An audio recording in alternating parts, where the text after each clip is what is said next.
Welcome back to my writer's room, everyone. I am Matt Wallace, YouTube's resident angry writer, and welcome to day 14 of Hamshackle's Hangry Holiday Advent Vlog. Hamshackle and me still here with you all through December. I hope everybody's holidays are going as well as they can be with with all the forces coming in trying to crush us to earth in the last few weeks here of 2017. I worry about how everybody's looking forward to 2018. I'm doing it too. That's the thing. This has been such a stressful year, like on a personal level, like not even getting to the stuff that's happening countrywide for like me and my wife, that like we're both like, if we can just make it to 2018, all this stuff will be over.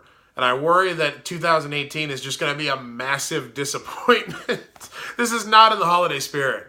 I said at the outset of the Advent vlog, I was going to try to keep this positive all through December and make it a respite from the horrors of the world. And that's intruding, and I apologize. But it's a legitimate concern I'm feeling. Like, if we can just, we all feel like if we can just cross the threshold to 2018, everything will be okay. And I don't know that it will. I feel like day one, like we're going to get to the first day of the new year, and just, that's when the fucking nukes will drop. I don't know. It's just a concern I have. I hope I'm wrong. I sincerely hope I'm wrong. That's my holiday wish. I want to be wrong about 2018. I want it to be the oasis in the desert we're all looking for. Anyway, despite all of that, I hope your holidays are going well. We're doing the best we can here. Last night I made tacos and we watched Die Hard 2. And that's about the best you can do, I feel like. Die Hard 2, you notice? Die Hard 2, Die Harder. Which I still love that was legit its title, by the way. You notice Die Hard 2 always gets lost. It's like the lost child of that whole Die Hard Christmas movie debate. Is Die Hard a Christmas movie? Which happens every fucking year, no matter how much we talk about it or how much we think we've settled it. Like, no one ever mentions Die Hard 2. And Die Hard 2 also is set at Christmas. The running joke through Die Hard 2 is how it actually is Die Hard 1 over again, just at an airport. And I always appreciated that. Actually, I like Die Hard 2. I think it's a good sequel. I like the self-awareness of it. Like, it knows that all of this is an excuse to do everything people liked about Die Hard over again. And it acknowledges that through the movie. Anyway, also props to William Sadler, one of my favorite character actors of all time, for being willing to, like, do butt-naked kata in his intro scene in that movie as the villain. Like, that takes some brass, man. It's like, I know that's a big role, so like you're not gonna turn it down. But they come to you and they're like, okay, William, we're gonna introduce your character in a hotel room. You're gonna be bare-ass naked doing martial arts kata. And William said, the thing is, I don't think William Sadler hesitated. It was probably his idea. That's really how I imagine that conversation going. Just like seeing William Sadler through the years and the roles he's played. In fact, they probably didn't even want him to go commando. They were probably like, well, so William, you're going to be like in sweatpants doing kata. And William was probably like, my character would be bare-ass naked doing kata. He would not be wearing sweatpants. He refused to wear sweatpants. He was the one who insisted that he was going to go commando in that scene. That's my new headcanon for Die Hard 2. No one's ever thought about this as deeply as I have in this moment. I realize that now. I honestly believe, in the annals of film criticism and analysis, no one has ever gone as deep on William Sadler's butt-naked kata in Die Hard 2 as I just did. So that's a holiday treat for all of you here on the vlog.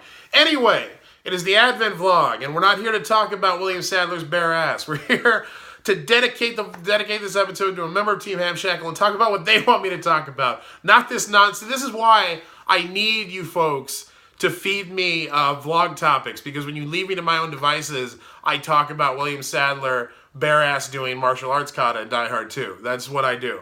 Anyway, today's episode is going to be dedicated to Matt Hart, a fellow Matt, one of the pantheon of Matts out there, which is it's a privilege. It's not a right. You have to earn the name that I carry. Matt Hart. Matt is he's a good dude. He is a fellow purveyor of horror and geeky artifacts. If you've seen my unboxing videos in this channel, you see me do the Don't Eat the Gum box, the Nick box.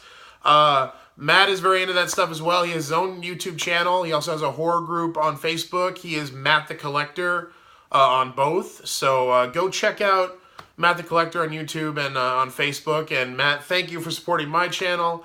And, always good to find people with shared interests.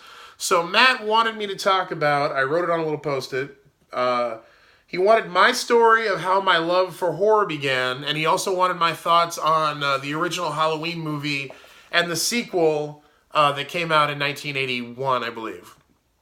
Which I'm always happy to talk about horror. The thing is, it's very hard for me to pinpoint like an exact moment.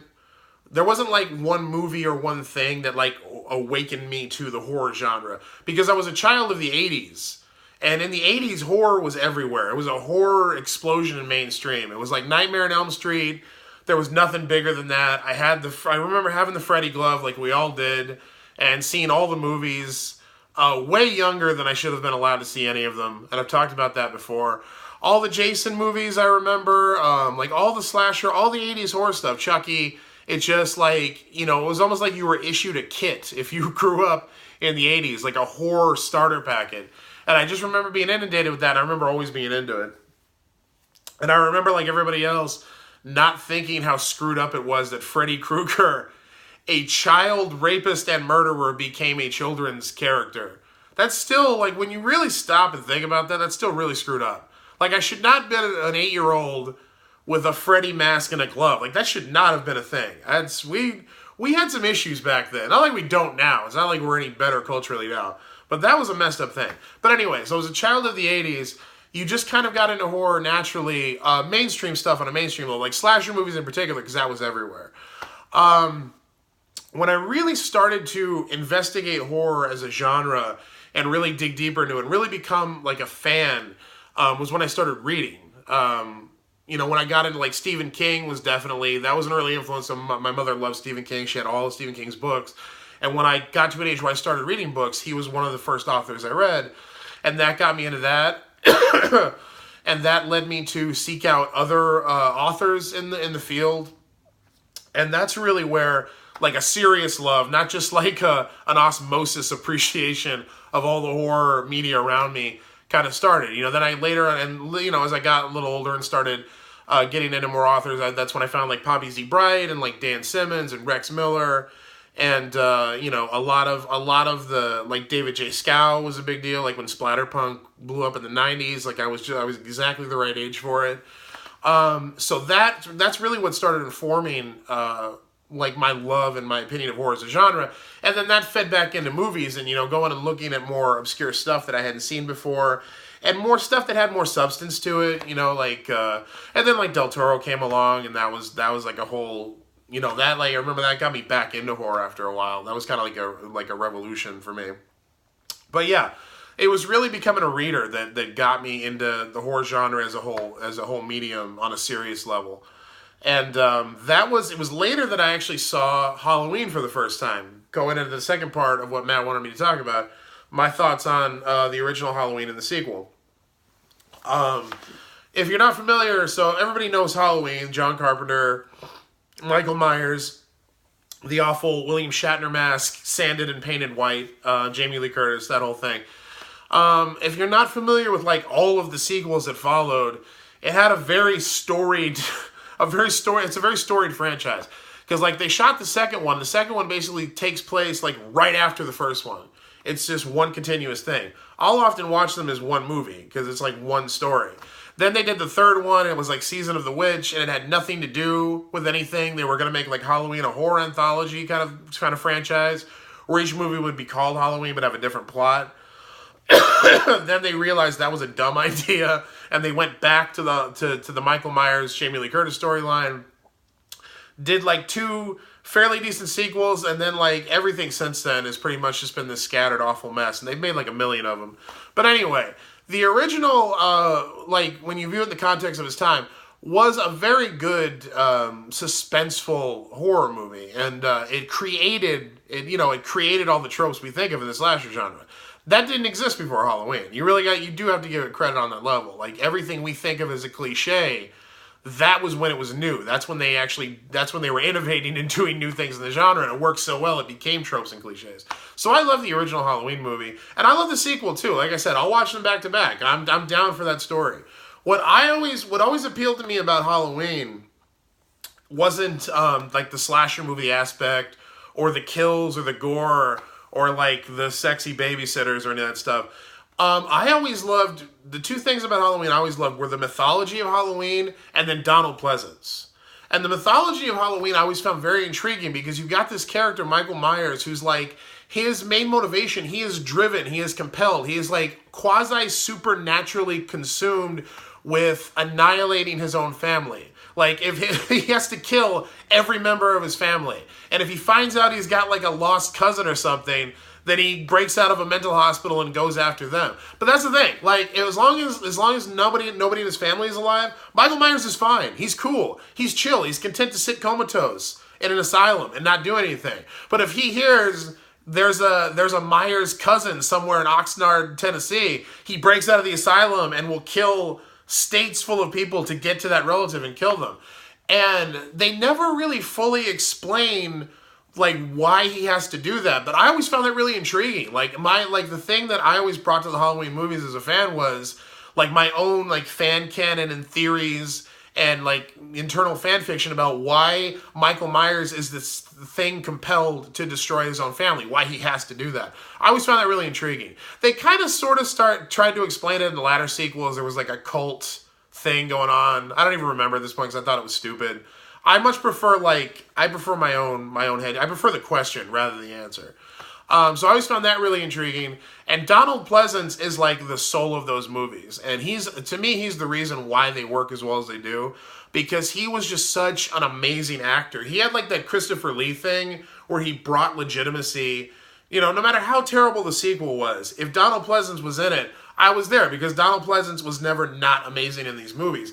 And his character of Dr. Loomis was just such like the archetypal, prototypical, like monster hunter character. He was like a modern day like Van Helsing, you know, that like half Van Helsing, half Captain Ahab thing. He exemplified that thing of like self-sacrifice and obsession and just all of those really interesting qualities that drive that kind of character. You know, his whole life became about stopping Michael Myers from breaking out and hurting people and attacking his family. And, you know, over the course, he got like blown up and shot and stabbed, and his face was deformed, and he had a cane, and just like, you know, by the fourth or fifth movie, no matter how crappy the script was, Donald Pleasence always came back and brought that character back to life and created an evolution of that character that was like really good for what became a very rote like slasher franchise, however innovative the first one was.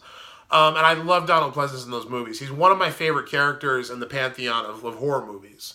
And I think in a lot of ways way more interesting and complex than like Myers as a killer or any like the slasher movie villains you encounter. So I love Donald Pleasence. So those are the two things that really compelled me about Halloween and made me like a fan. And those are like my personal memories of the Halloween movies. So Matt, that was for you. That was kind of my relationship with horror and how it all came about. And I hope you found that interesting. Again, check out Matt the Collector on YouTube and on Facebook. Please like, share, subscribe, hit the comments, let me know what you'd like me to talk about in the vlog. I'm keeping it going, the Advent, all through December, dedicating every day to a member of Team Hamshackle out there, talking about what you want to talk to me about. Let me know what that is. Happy to do it for you. Hope you're enjoying the Advent vlog. Hope you're enjoying everything we're doing for the holidays here on Angry Writer. We're a few subscribers away from our first 300. I'm very excited about that. Channel's going very well. I really appreciate everybody who's getting behind it, enjoying the vlogs, enjoying the content, and everybody who's been tweeting hashtag Team Hamshackle and doing fan art and just everything you folks have been doing. I really appreciate it. Keep watching, keep commenting, keep spreading the word. We're going to go into 2018 strong. Again, I hope I'm wrong about what a clusterfuck the year is going to be. I hope it's the year that we all want it to be. But in the meantime, I am Matt Wallace. I will see you tomorrow.